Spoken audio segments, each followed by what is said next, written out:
Hi guys, welcome to my YouTube channel. So guys, आज हम बात करने वाले हैं म्यूचुअल फंड की कैटेगरी के बारे में। ये वीडियो उन लोगों के लिए है जो 2026 में म्यूचुअल फंड में इन्वेस्ट करना चाहते हैं या एसआईपी स्टार्ट करना चाहते हैं।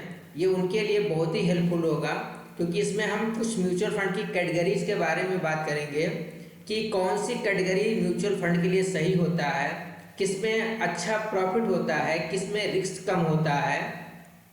ये सारे टॉपिक पे हम बात करने वाले हैं। जो बिगनर हैं, जो ये चाहते हैं कि हमें रिस्क नहीं चाहिए, हमें एक एवरेज प्रॉफिट हो जाए और हमारा पैसा सेफ रहे, तो ये उनके लिए बहुत ही हेल्पफुल होगा। वीडियो शुरू करने से पहले आपसे एक रिक्वेस्ट है, अगर आप हमारे चैनल पर नए हैं तो प्लीज़ चैनल को सब्सक्राइब करें, जिससे कि हमारी आने वाली नई नई वीडियो की नोटिफिकेशन आपको मिलती रहे और आप अपडेटेड बने रहें। तो चलिए दोस्तों, वीडियो को शुरू करते हैं। तो दोस्तों, सबसे पहले हम जान लेते हैं कि लार्ज कैप फंड क्या होता है। लार्ज कैप फंड ये होते हैं कि जो बड़ी बड़ी कंपनियां होती हैं, बड़ी बड़ी कंपनियों में जो इन्वेस्ट होता है उसी को हम लार्ज फंड कैप कहते हैं। जैसा कि हमने इसमें कुछ नोट्स बनाए हैं जो आपको बिल्कुल अच्छे तरीके से समझ में आ जाएंगे कि as per SEBI top 100 company में इन्वेस्ट करने वाले जो फंड होते हैं वो हमारे लार्ज कैप फंड कहलाते हैं। अब वो टॉप बड़ी बड़ी कंपनियां कौन हैं, जैसे आपकी रिलायंस हो गई, टाटा हो गई, एचडीएफसी, आईसीआईसी, इन्फोसिस, इस तरीके से बहुत सारी जो बड़ी बड़ी कंपनियां हैं, उनका जो म्यूचुअल फंड होता है वो लार्ज कैप का म्यूचुअल फंड होता है। अब लार्ज कैप म्यूचुअल फंड में क्यों इन्वेस्ट करना चाहिए, तो सबसे पहले आप जान लीजिए कि जो बड़ी बड़ी कंपनियां होती हैं, एक तो उनका जो फाइनेंशियल स्टेबल होता है वो बड़ा मजबूत होता है, मतलब उनके पास पैसों की कमी नहीं होती है, पैसा उनके पास अच्छा खासा रहता है। दूसरी चीज है स्ट्रांग मार्केट प्रेजेंस, जो उनका मार्केट कैप्चर होता है वो बहुत स्ट्रांग होता है, क्योंकि लार्ज का मतलब ये होता है ये न तो अचानक से कभी हाई जाता है न तो कभी लो जाता है। एक अगर बहुत बड़ा कुछ रिस्क होता है तो मिनिमम बहुत छोटा सा होता है। अगर मार्केट कभी डाउन हो जाता है तो लार्ज कैप पे बहुत माइनर इफेक्ट पड़ता है। ये चीज है इकोनॉमिक स्लो डाउन में सेम कंपैरेटिवली परफॉर्मेंस, मतलब कि अगर मार्केट डाउन जा रहा है, जैसा कि इस समय आप देख सकते हैं कि मार्केट में कितनी उठापटक चल रही है। जब से ट्रंप ने टैरिफ को लगाया है इंडिया पे, तब से मार्केट की कुछ कंडीशन नहीं मिल पा रही कि मार्केट किस तरफ जा सकता है। इस कंडीशन में अगर आप लार्ज कैप फंड का देखेंगे म्यूचुअल फंड, तो उनमें कुछ ज़्यादा उतार चढ़ाव देखने को आपको नहीं मिलेगा। ये प्रॉफिट होता है लार्ज कैप में इन्वेस्ट करने का, कि अगर मार्केट कितना भी हाई जाए कितना भी लो हो जाए, आपके पोर्टफोलियो में बहुत हल्का सा डिफरेंट मिलता है। यही अगर स्मॉल कैप मिड कैप में होता है, उसमें धड़ाम से जो है आपका पोर्टफोलियो नीचे आ जाता है। तो इसमें मार्केट का परफॉर्मेंस होता है वो एक एवरेज में चलता है, और इसमें आपको हाई लिक्विडिटी मिलता है। जब चाहें तब आप उस म्यूचुअल फंड से एग्जिट ले सकते हैं, कोई रिस्क नहीं होता है।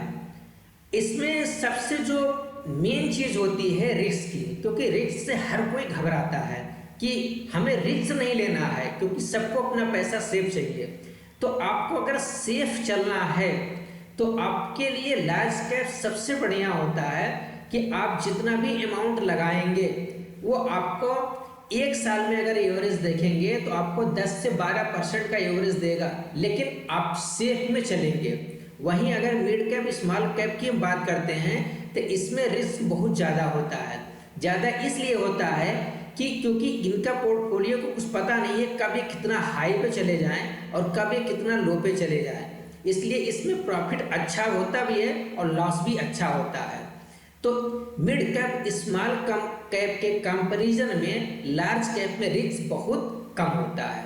हमने यहाँ पे कुछ लार्ज कैप के फंड नोट किए हैं, जैसे एक यहाँ पे है Nippon India large cap fund, ICICI Prudential large cap fund, HDFC large cap fund, Invesco India large cap fund. आप इन फंड के पोर्टफोलियो में जाके इनका 5 साल या 3 साल का अगर परफॉर्मेंस देखेंगे तो ये जो है 10 से 14% के बीच में इनका CAGR capital annual growth rate आपको मिल जाएगा।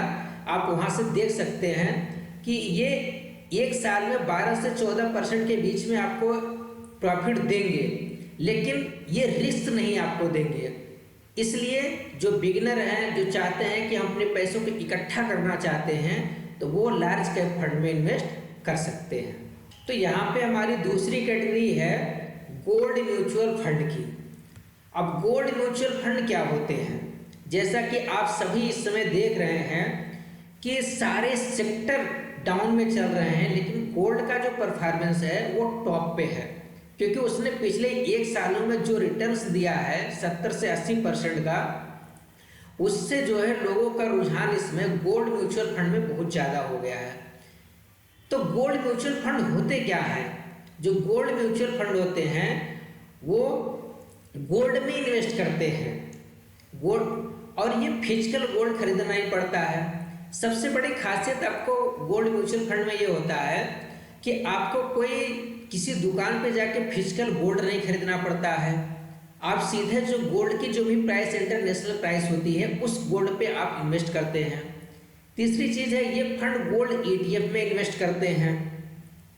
गोल्ड प्राइस के साथ साथ फंड की वैल्यू अप डाउन होती है। ये तो क्योंकि अप डाउन इसलिए होती है क्योंकि ये भी शेयर मार्केट पे काम करता है। कभी मार्केट हाई रहता है तो कभी मार्केट लो रहता है, तो अप लो पे ये वैल्यू फ्लक्चुएट करती है। बट ये गोल्ड हमेशा सेफ माना जाता है। अब गोल्ड में इन्वेस्ट क्यों करना चाहिए, अब इसको समझते हैं, इसकी खासियत आपको बताते हैं। दोस्तों, सबसे बड़ी खासियत यह है कि गोल्ड में क्यों इन्वेस्ट करना चाहिए। गोल्ड में इसलिए इन्वेस्ट करना चाहिए कि अगर आप गोल्ड में इन्वेस्ट कर रहे हैं तो आपको स्टोरेज यानी रखने की कोई टेंशन नहीं होती है। जैसे कि अगर आपने फिजिकल गोल्ड किसी दुकान से खरीद लिया तो उसको रखने के लिए आपको लॉकर की ज़रूरत होती है। घर में रखे हैं तो टेंशन रहता है कि कहीं चोरी ना हो जाए। तो नो स्टोरेज और नो सिक्योरिटी टेंशन, कोई सुरक्षा की कोई टेंशन ही नहीं है कि हमको इसकी सिक्योरिटी चाहिए, लॉकर में रखना है। सबसे बड़ी खासियत तो ये है। दूसरा कि नो मेकिंग चार्ज, कोई मेकिंग चार्ज नहीं लगता है। नो प्योरिटी इशू, कोई शुद्धता भी नहीं जांचना है, क्योंकि हम जो इन्वेस्ट कर रहे हैं सीधा 24 कैरेट में इन्वेस्ट कर रहे हैं और सीधे इंटरनेशनल प्राइस पे इन्वेस्ट इसमें कर रहे हैं, और ये पेपरलेस कर रहे हैं। ये सीधे हमारे पोर्टफोलियो में उसकी वैल्यू काउंट हो रही है। तो हमें फिजिकली हाथ में तो कुछ नहीं मिल रहा है, तो हमें कोई टेंशन भी नहीं है। अब इसमें आपके पास थोड़े थोड़े पैसे हैं, थोड़े पैसे से मिनिमम अमाउंट से आप इसमें स्टार्ट कर सकते हैं, इसको खरीदना स्टार्ट कर सकते हैं।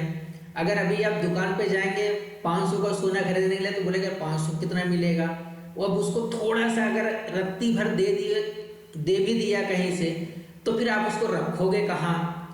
तो इसलिए गोल्ड की SIP छोटे अमाउंट से आप करते हैं तो एक लंबा अमाउंट धीरे धीरे करके आपको बन जाता है। जब चाहे आप इसको भेज सकते हैं या फिजिकल गोल्ड भी मंगा सकते हैं, वो आपको मिल जाता है। अगला स्टेप है, इन्फ्लेशन बढ़े तो गोल्ड की वैल्यू बढ़ती है। इन्फ्लेशन मतलब महंगाई, जैसे जैसे महंगाई बढ़ती रहती है उस हिसाब से गोल्ड की भी वैल्यू बढ़ती है। तो मतलब सीधा सीधा ये कहा जा सकता है कि कोई भी अगर क्राइसिस, संकट हो जाए, कुछ युद्ध हो जाए या कुछ भी हो जाए, गोल्ड हमेशा उसकी वैल्यू रहती है। क्योंकि कहीं भी आप देख सकते हैं, जब भी कुछ चीज़ कहीं क्राइसिस होता है तो हर देश गोल्ड को इकट्ठा करता है, क्योंकि ये सेफ माना जाता है, सबसे सेफ माना जाता है। तो इस तरीके से एक छोटे अमाउंट से आप गोल्ड में SIP करके धीरे धीरे एक लंबा अमाउंट आपका बन जाएगा, जिससे कि आप एक अच्छा खासा अपना वैल्यू निकाल सकते हैं।